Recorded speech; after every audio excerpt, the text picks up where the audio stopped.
안녕하세요. 신문 비교해주는 남자 신비남의 시지프스 이호른입니다.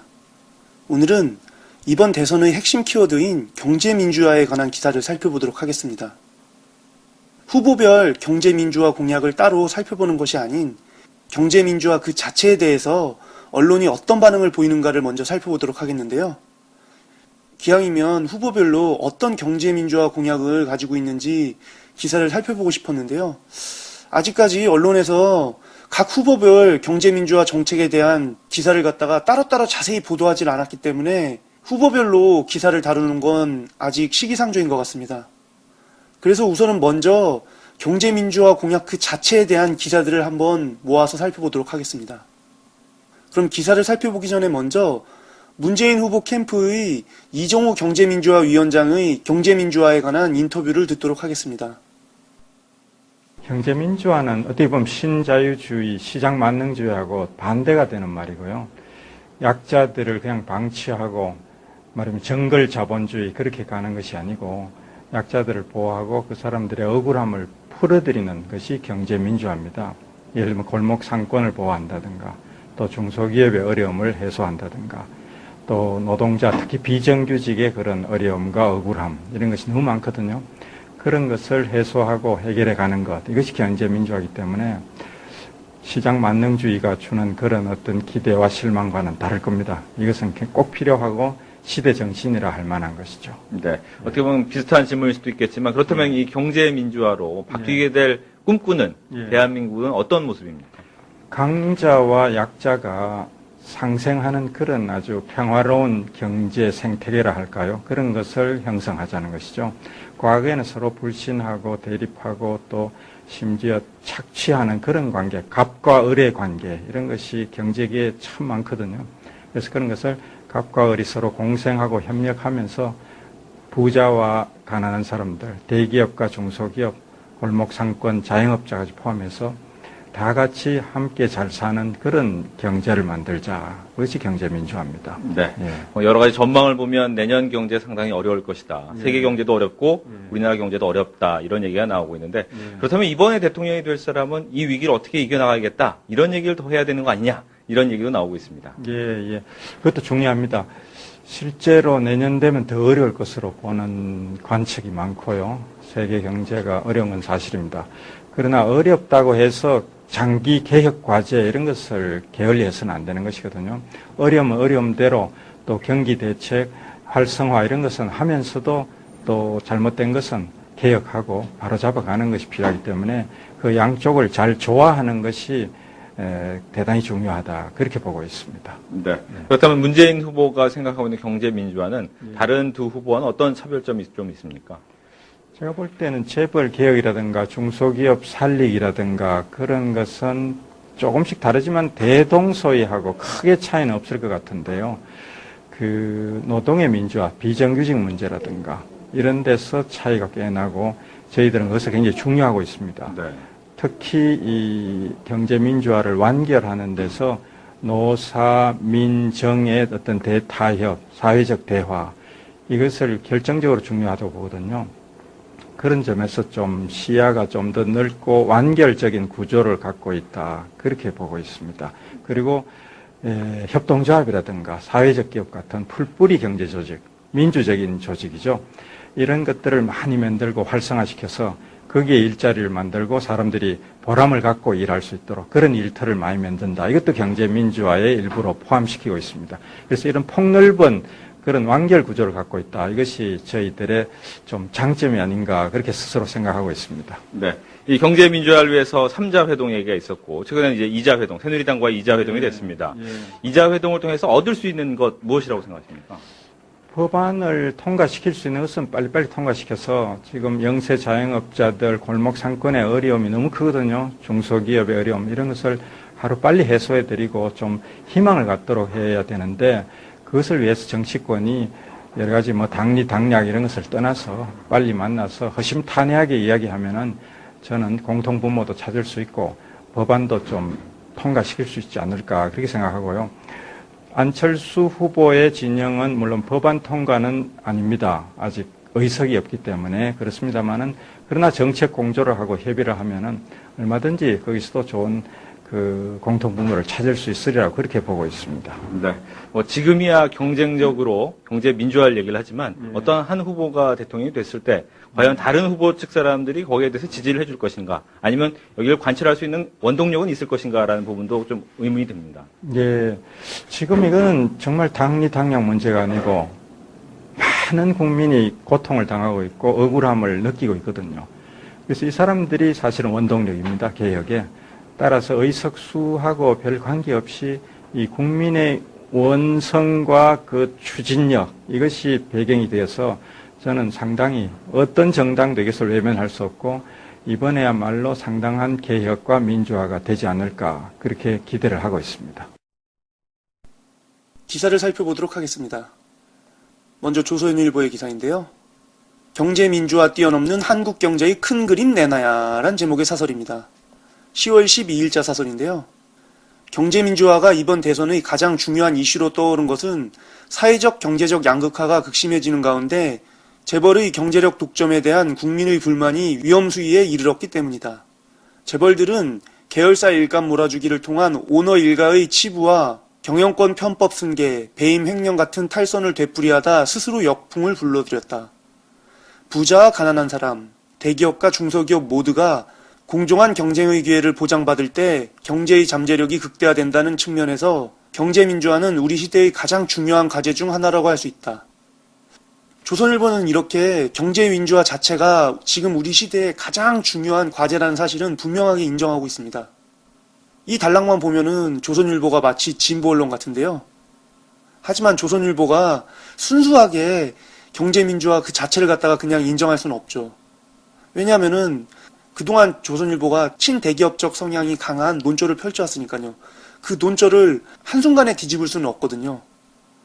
그렇다면 과연 이렇게 앞부분에서 경제민주화의 필요성을 확고하게 얘기한 조선일보가 어떻게 말을 뒤집을까요? 재벌개혁만 하면 과연 중소기업 형편이 지금보다 몰라지게 좋아지고 실업자들에게 일자리가 펑펑 제공될 것이며 국민 생활이 나아질 수 있겠느냐는 의문이 제기될 수밖에 없다. 재벌 규제가 적정 수준을 넘어서면 대기업의 반발과 투자 의욕 감퇴를 초래해 경제가 더 어려워질 수 있다는 반론도 나온다. 딱 이 얘기를 들으면 이제 하고 역시라는 생각이 떠오르죠. 조선일보는 경제민주화의 필요성을 얘기하면서도 경제민주화를 위해 필요한 재벌개혁이 과연 제대로 된 효과를 낼 수 있을 것이냐며 의문을 제기하는 것입니다. 재벌개혁을 통해 경제가 좋아지기는커녕 재벌들이 일자리를 창출하지 않아서 실업자만 늘어나고 국민 생활이 더 나빠질 것이라고 이렇게 경제민주화를 실현하고자 하는 사람들에게 겁을 주고 있는 것이죠. 우리 경제는 세계경제 침체의 파고를 헤쳐나가면서 새로운 성장 산업을 키워내고 급속한 인구 고령화에도 대비해야 하는 어려운 과제를 안고 있다. 경제민주화라는 외발자전거로 그런 과제를 감당할 수 있을까? 대선 후보들은 경제민주화라는 강론에만 머물지 말고 국민이 미래에 대한 희망을 가질 수 있도록 경제민주화를 포함한 더 큰 그림을 내놔야 한다. 라고 하면서 이렇게 마무리를 하고 있습니다. 그러니까 조선일보는 경제민주화라는 이 화두 자체가 우리나라 전체 경제를 따지고 봤을 땐 하나의 강론에 불과하니까는 경제민주화에만 너무 집중하지 말고 다른 강론에도 좀 공약을 할애하라는 얘기입니다. 그런데 조선일보가 얘기하는 것처럼 경제민주화가 단순히 그 경제의 한 꼭지에 불과한 그런 강론이 아닙니다. 왜냐하면은 경제민주화라는 거는 지금 우리나라가 재벌 중심의 경제체제를 갖다가 형성하고 있는데 이러한 재벌 중심의 경제체제를 완전히 재편성하는 거고요. 거기다 뿐만 아니라 이 경제민주화에는 복지정책도 같이 연결되어 있거든요. 그렇기 때문에 지금 가장 중요한 사회 이슈로 떠오르는 보편적 복지 역시도 이 경제민주화와 함께 가는 것입니다. 그렇기 때문에 다음 정권에서는 이 경제민주화와 복지정책 이 두 가지만 하더라도 5년 내에 이걸 다 이룰 수 있을지 없을지가 의문일 지경입니다. 그리고 이 경제민주화 자체가 우리나라 경제 전체를 갖다가 판을 다시 짜는 것이기 때문에 한 강론이 아니라 전체 총론이나 다름없는 것이죠. 그런데 조선일보 같은 경우는 이 경제민주화의 필요성은 인정하면서도 경제민주화를 하기 위해 가장 선행돼야 할 재벌개혁이 오히려 재벌들에게 신규 투자 의욕을 갖다 감퇴시켜서 실업자만 양산하게 될지 모른다면서 겁을 주고, 그러면서 이제 이렇게 효과가 얼마나 될지 알 수 없는 경제민주화는 한 강론에 불과한 거니까 그 경제민주화보다는 더 큰 다른 것들을 갖다가 좀 바라보자, 이런 식으로 얘기하고 있는 것입니다. 더 큰 다른 게 어떤 것이 있다고는 얘기하지 못하면서요. 왜냐하면은 경제민주화 이상 가는 그 화두가 지금 우리나라 경제에는 없거든요. 그러니까 조선일보는 매우 교묘한 화법을 쓴 것입니다. 경제민주화의 필요성을 인정하는 것처럼 하면서 사실은 경제민주화 자체를 갖다가 부정하는 것이죠.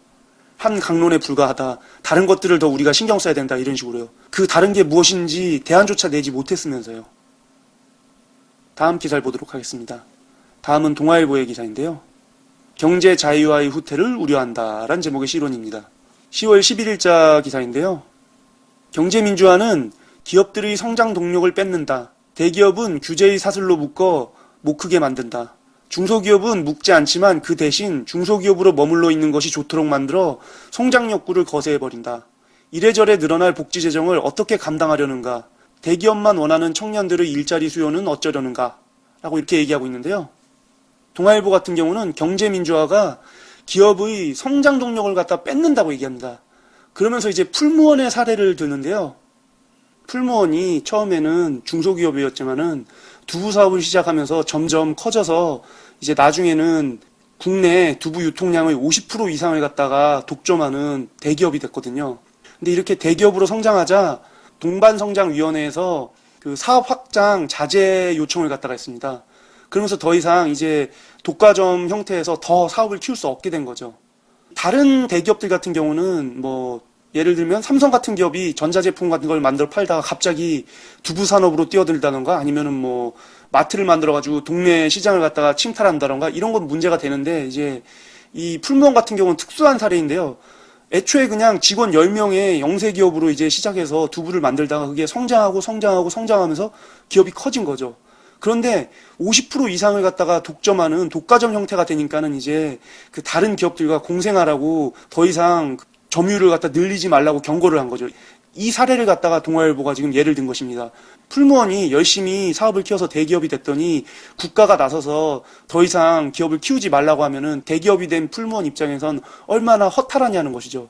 그러면서 풀무원의 사례를 보고 이제 다른 중소기업들도 대기업이 되려고 성장할 마음을 갖다가 접을 거라는 얘기입니다. 이게 사실 어떻게 보면은 경제민주화 그리고 동반성장의 딜레마인데요. 사실 파리바게트나 이 풀무원이 대표적으로 이런 예인데요. 처음에는 분명히 중소기업에서 시작했지만은 대기업이 되면서 너무 독과점 형태가 됐기 때문에 여러 가지 부작용이 생겨서 그걸 방지하는 차원에서 이제 그 사업 확장 자제를 요청하게 되는 것이죠. 이 문제는 사실 좀 더 사회 각층에서 토론이 필요한 문제입니다. 하지만은 이 문제 같은 경우는 지금까지 일반적으로 그 문제로 제기되고 있는 대기업의 골목시장 침탈건과는 전혀 다른 별개의 사안이거든요. 그렇기 때문에 이 사례를 가지고 대기업의 골목시장 침탈이나 다른 사안을 갖다가 같이 엮어서 가는 거는 잘못된 예입니다. 성급한 일반화의 오류인 것이죠. 그런데 동아일보가 이제 전반적인 사항을 잘 모르는 사람들에게 가장 좀 문제가 될 수 있는 풀무원의 예를 들면서 경제민주화가 중소기업의 성장 욕구를 갖다가 억제시킨다고 이렇게 단정 지어버리는 것이죠. 매우 섣부른 단정인데요. 하지만 이 기사만 본 사람들은 풀무원의 예를 보고서 아 그렇구나라고 납득할 수 있게 되는 것입니다. 사실 이런 예는 풀무원과 파리바게트 말고는 거의 없거든요. 하지만 뭐 어쨌든 이 사안도 사실은 생각해 볼 만한 사안이기 때문에 이 기사에 현혹돼서 이게 전부라고 생각하지 않고 그냥 이 사안을 따로 생각해 봐야 된다고 정도는 생각해 볼 필요가 있다고 생각합니다. 그러면서 동아일보는 이제 영국의 예를 들면서 또 경제민주화가 안 좋다는 식으로 얘기를 하는데요. 뭐냐면요. 이제 그 영국이 2차 세계대전을 거치면서 국가 중심의 경제체제를 잡았습니다. 그러면서 요람에서 무덤까지 책임지겠다는 얘기가 나오면서 뭐 국민들을 갖다가 다 하나하나 책임지고 이제 부자에게 세금을 많이 받고 뭐 대기업을 갖다가 국유화시키고 이렇게 국가가 모든 경제를 갖다가 관리하는 그런 시스템이 됐는데요. 이런 시스템이 되면서 뭐 영국인들이 사회복지에 길들여져서 게을러지면서 경제가 되게 힘들었었죠. 그러다가 1979년에 마가렛 대처 총리가 이제 경쟁을 갖다가 자유화시키면서 다시 영국 경제를 갖다가 끌어올렸거든요. 동아일보는 이 예를 들면서 경제민주화가 돼서 국가가 중심이 된 경제체제가 이렇게 부작용을 갖고 있기 때문에 경제민주화가 아닌 경제자유화를 해야 한다고 얘기를 하고 있는 것입니다. 근데 이 예도 좀 잘못된 게요. 영국의 그 국가 중심 경제체계는 너무 국가 중심으로 편중됐기 때문에 문제가 생겼던 것입니다. 뭐든지 균형이 잡혀야 되는데 지금 우리나라 같은 경우는 너무 자유경제에만 편중이 돼 있어서 문제가 되는 것이고요. 1979년 이전의 영국 같은 경우는 너무 국가 중심 경제체제에 모든 게 편중돼 있었기 때문에 문제가 있던 것이죠. 이렇게 전혀 다른 상황인데 이 다른 상황을 갖다가 보편적인 예인 것처럼 얘기하면서 이렇게 이제 경제민주화가 안 좋은 거라는 식으로 동아일보가 얘기하고 있는 것입니다. 동아일보는 경제민주화가 되는 걸 아주 극렬하게 반대를 하고 있는 것이죠. 다음 기사를 보도록 하겠습니다. 다음은 중앙일보의 기사인데요. 대기업 때리기가 경제민주화인가? 라는 제목의 사설입니다. 10월 12일자 사설인데요. 모두가 인정하듯이 경제민주화 바람의 진원지는 사회 양극화라 할 수 있다. 뭔가 원인을 찾아야 하는데 정치권이 대기업만 잘 나가는 게 문제다. 재벌의 힘을 빼야 한다는 쪽으로 몰아가고 있다.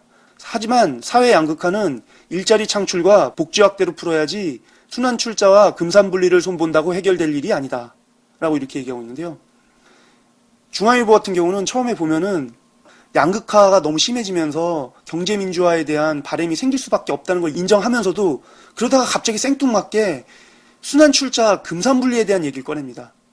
사실 다른 언론사들은 모두 경제민주화를 갖다가 대기업에 대한 규제라고 딱 이렇게 얘기하는데 중앙일보만 유독 대기업에 대한 수많은 규제 중에서도 순환 출자 금산 분리만을 꼭 집어서 얘기를 한 거죠. 왜냐? 이 순환 출자 금산 분리가 문제가 되는 게 바로 삼성이기 때문이죠. 삼성 같은 경우는 순환 출자를 이용해서 이건희 회장이 0.5%의 지분으로 삼성을 갖다 지배하고 있거든요. 그리고 이명박 정부가 금산 분리를 완화하자 기다렸다는 듯이 삼성생명을 상장했죠. 이렇게 순환 출자 금산 분리 폐지를 갖다가 삼성이 악용했거든요. 이렇게 찔리는 게 있기 때문에 순환 출자 금산 분리를 콕 집어서 이 두 가지만은 안 된다고 이제 중앙일보가 얘기를 하는 것입니다. 순환 출자나 금산 분리를 인위적으로 수술하려면 돈이 든다. 10대 그룹의 순환 출자 해소에 드는 직접 비용만 줄잡아 10조 원을 웃돈다고 한다. 여기에다 간접적 비용도 감안해야 한다. 경영권 향방이 불투명해지는 마당에 어떤 기업이 투자에 나서겠는가. 10대 기업 집단의 사내 유보금은 더 꼭꼭 숨고 덩달아 신규 투자도 줄어들 수밖에 없다. 여야가 일자리 창출을 내세우면서 막상 대기업들의 투자를 막는 모순을 어떻게 설명할지 궁금하다라고 얘기하는데요. 그러니까 순환 출자 금산 분리가 대기업의 신규 투자를 막고 일자리 창출을 갖다가 막는 아주 악영향을 미치는 것이니까 하지 말라는 것이죠. 너무 노골적인데요. 그냥 삼성에게 불리하니까 하지 말아달라 이렇게 얘기하는 게 낫죠. 10대 그룹을 콕 집을 것도 없이 삼성을 딱 지칭해도 알아들을 텐데 이렇게 그냥 손바닥으로 하늘을 가리듯이 10대 그룹이라고 위장을 하네요. 경제민주화도 국민경제 차원에서 효율성을 높이는 쪽으로 추진돼야 한다. 일감 몰아주기, 단가 후려치기, 골목상권 잠식 등 불공정 거래부터 손보되 순환 출자 금산 분리는 속도를 조절해야 한다. 라고 이렇게 마무리 짓는데요. 정말 처음부터 끝까지 시종일관 중앙일보 같은 경우는 아주 뚜렷하게 다른 경제민주화는 다 되는데 순환 출자 금산 분리만은 하지 말라고 아주 절규를 하고 있죠. 뭐 일감 몰아주기, 단가 후려치기, 골목상권 잠식 이런 건 다 이제 양보하겠다는 것입니다. 하지만 순환 출자 금산 분리는 양보 못하겠다는 것인데요. 과연 이제 점점 대선 후보들의 경제민주화 공약이 실체를 보이기 시작하면서 순환 출자 금산 분리에 대한 얘기가 나왔을 때 중앙일보가 어떤 반응을 보일지가 참 궁금합니다. 다음 기사를 보도록 하겠습니다. 다음은 문화일보의 기사인데요. 모호한 개념의 경제민주화 아닌 규제푼 경제자유화에 답이 있다. 라는 제목의 기사입니다. 10월 11일자 기사인데요. 이 기사는 제목만 봐도 딱 알 수 있죠. 경제민주화보단 경제자유화다. 이 말인데요. 경제민주화로 포장된 정책 핵심은 재벌 기업에 대한 강력한 규제다. 재벌 문제에 관한 낡은 주장을 그럴듯한 이름으로 싸서 내놓은 형태는 중요한 선거를 앞두고 시민들을 현혹시키려는 시도로 정직하지 못하고 도덕적으로 옳지 않으며 현실적으로 해롭다. 라고 얘기하는데요. 아주 경제민주화를 갖다가 사회악이라는 듯이 얘기를 하네요. 시장은 이미 너무 많은 규제들로 왜곡돼 있다. 재벌기업 문제 대부분은 잘못된 규제에 적응하는 과정에서 나온 만큼 경제 원리를 거스르며 규제를 강화할 것이 아니라 비현실적인 규제를 푸는 것이 바람직하다라고 얘기합니다. 그러니까 한마디로 문화일보는 지금 안 그래도 수많은 대기업들이 담합을 일삼으면서 국민의 세금을 빼가고 서민들을 갖다가 약탈하고 있는데요. 그럼에도 불구하고 지금 그나마 있는 규제도 다 풀어서 완전 양육강식의 경제체제를 갖다가 더 강하게 만들려고 얘기하고 있습니다. 완전 문화일보는 시대를 역행한 것 같아요. 아까 동아일보가 얘기했던 영국, 그러니까 1979년 마가릿 대처 수상이 집권하기 전의 영국에서라면은 이런 기사가 나올 법도 한데 지금 우리나라는 이명박 대통령이 5년 동안 집권하면서 자유경제가 너무 심해지면서 서민들의 골목 상권까지 대기업들이 무분별하게 침투해서 약탈해간 형태이기 때문에 이런 문제가 심화되고 있는 것인데요. 그런데 문화일보는 그런 눈앞의 현실들을 갖다가 다 무시한 채 오히려 규제를 더 풀라고 얘기하고 있는 것입니다. 이렇게 시대착오적이고 역행적인 기사를 어떻게 쓸 수 있는지 참 의문이네요. 문화일보는 자기가 보일러도 아닌데 거꾸로 가고 있는 것 같습니다. 이렇게 보수 메이저의 기사를 살펴봤는데요. 보수 메이저 언론들은 하나같이 모두 경제민주화에 대해서 반대의 입장을 강하게 표명하고 있습니다.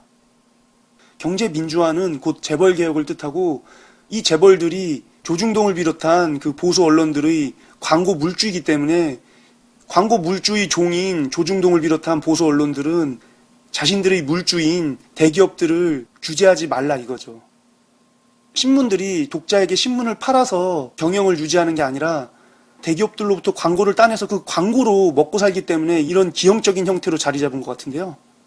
다음 정권에서 언론 개혁을 하려면은 이 언론이 대기업과 이렇게 유착될 수밖에 없는 경제 구조를 갖다 어떻게든 개선하는 게 먼저 우선돼야 할 것만 같습니다. 그렇지 않으면은 이렇게 대기업 규제라는 조그만 말만 있어도 이렇게 보수 언론들이 아주 경기를 일으키면서 강한 목소리로 반대를 할 수밖에 없는 것이죠. 조중동을 비롯한 이런 보수 언론들이 저널리즘 정신에 입각해서 국민들에게 진실을 알린다는 그런 사명감을 가졌다면은 대기업과 유착되는 결과가 나올 수 없었겠지만은 이미 조중동은 하나의 기업으로서 자신들 역시 경영을 통해 이윤을 추구하고 그 이윤으로 호의호식하는 게 자신들의 목표이기 때문에 이렇게 자신들의 물주인 대기업에 유착된 기사들을 갖다가 낼 수밖에 없는 형태가 된 것 같습니다. 근데 웃기는 게 사실 조중동만 언론인가요? 다른 진보 언론들도 모두 마찬가지인데 유독 조중동을 비롯한 이런 보수 언론들이 고도로 기업화되면서 대기업에 이렇게 예속돼 버린 것 같습니다. 그럼 과연 이제 이런 그 보수 언론들과 진보 언론은 어떻게 다른지 살펴보도록 하겠습니다. 다음 기사를 보도록 하겠는데요. 다음은 한국일보의 기사입니다. 10월 14일자 기사인데요. 경제민주화 시대의 금융의 역할, 이런 제목의 기사입니다. 이 사설은 좀 상당히 재밌는 사설인데요. 경제민주화 얘기가 나오니까는 이 한국일보에선 신이 난 것 같습니다. 그러면서 경제민주화뿐만 아니라 금융도 민주화를 하자, 이런 얘기를 합니다. 그러면서 금융민주화를 갖다가 링컨 대통령의 그 게티스버그 연설에 나오는 국민에 의한, 국민을 위한 정부, 이 그 연설의 세 단락, 국민의, 그리고 국민에 의한, 국민을 위한 금융을 만들자, 이런 관점에서 금융민주화를 얘기하고 있습니다. 첫째는 국민의 금융, 그러니까 이제 금융의 소유권을 갖다가 국가가 아닌 국민에게 돌려주자는 건데요. 그러니까 국민주 방식으로 이제 국민들이 정부의 은행을 갖다가 소유하도록 민영화하자는 것입니다. 사실 이 한 가지 단락만 따로 놓고 보면은 매우 위험한 발상인데요.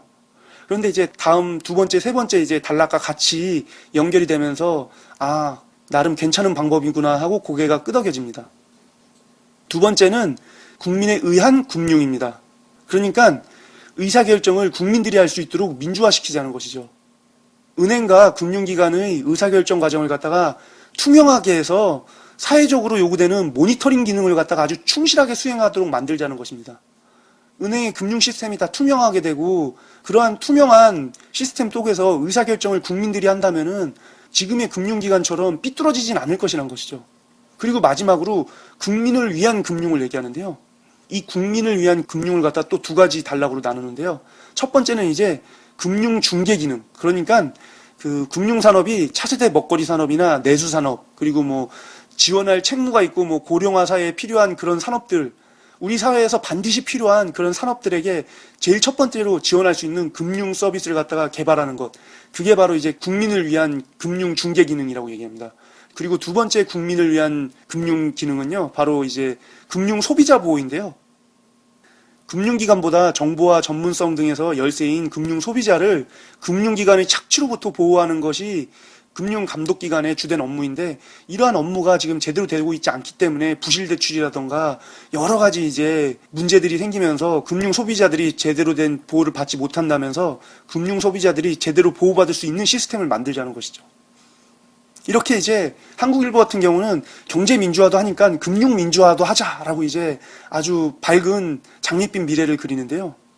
안타까운 건 이렇게 금융민주화에 대해서 언급하는 건 좋은데 그야말로 이런 기사는 고양이 목에 방울 달기밖에 되지 않는 기사입니다. 왜냐하면 이 금융당국 같은 경우는 일단 금융민주화를 하기 전에 당장 가장 큰 적인 모피아들부터 척결해야 하거든요.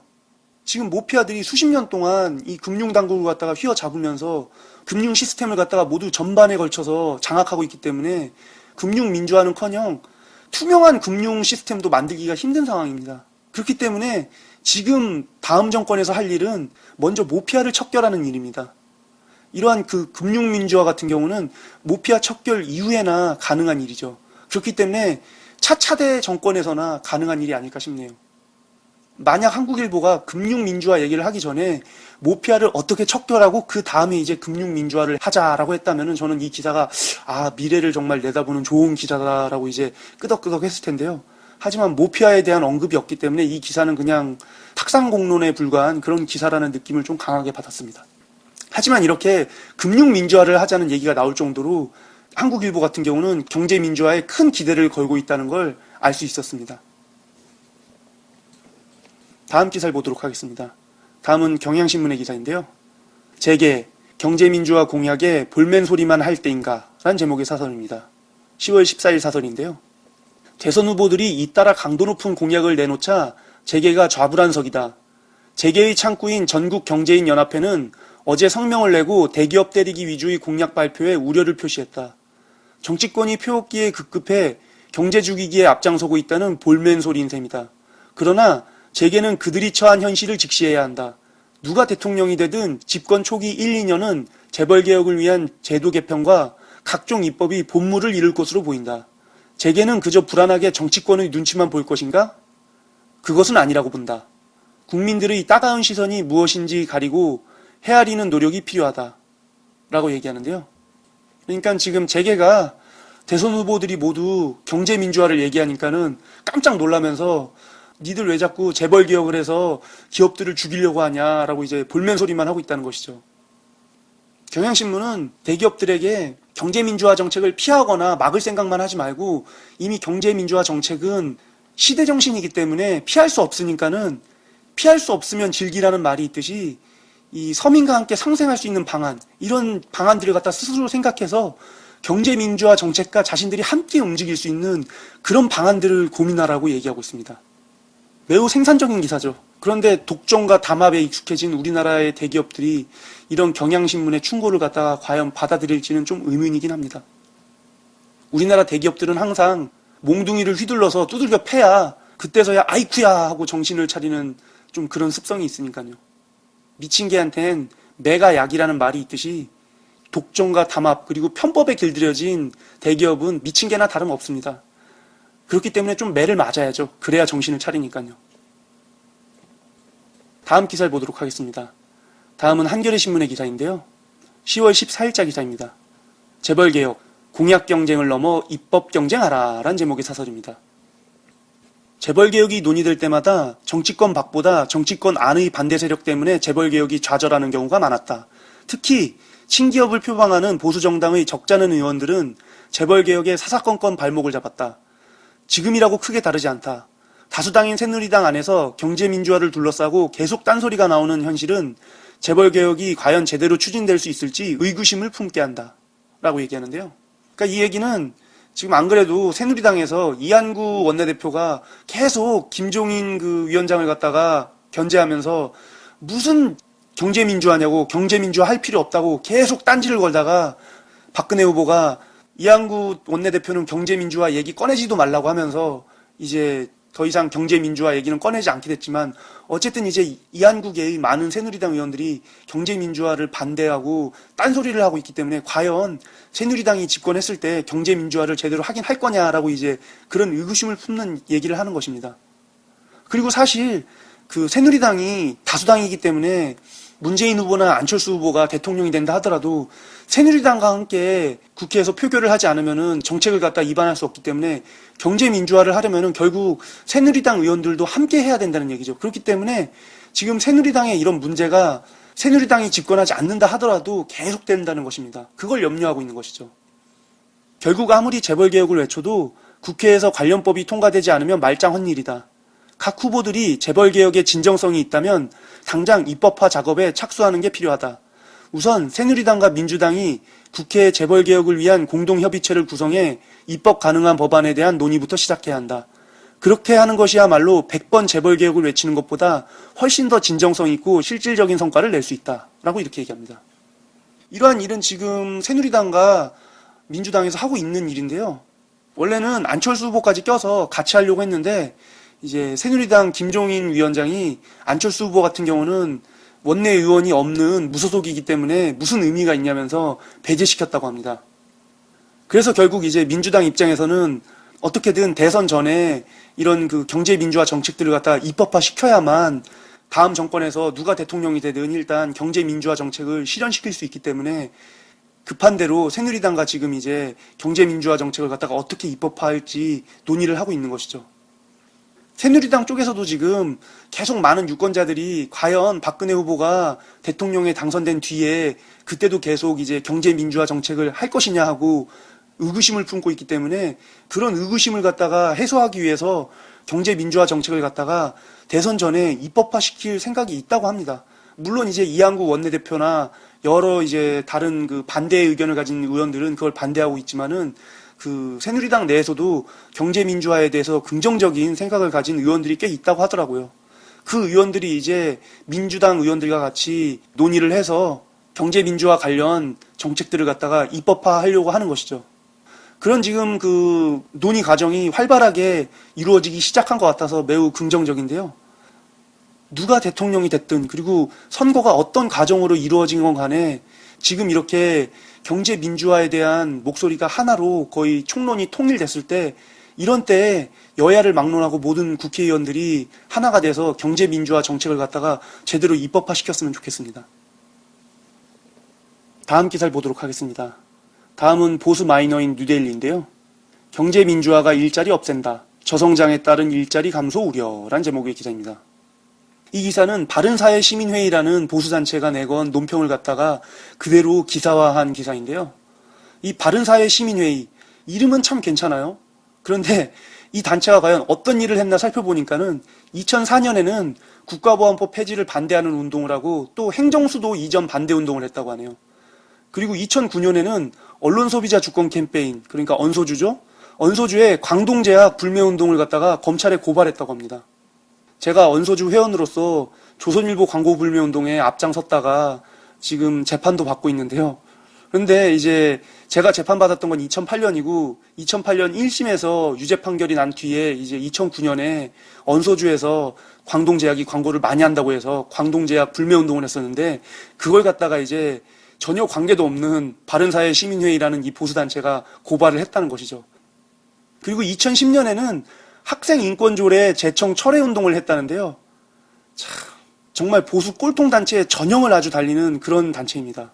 그런 이 바른사회 시민회의란 단체가 무슨 얘기를 했냐면요.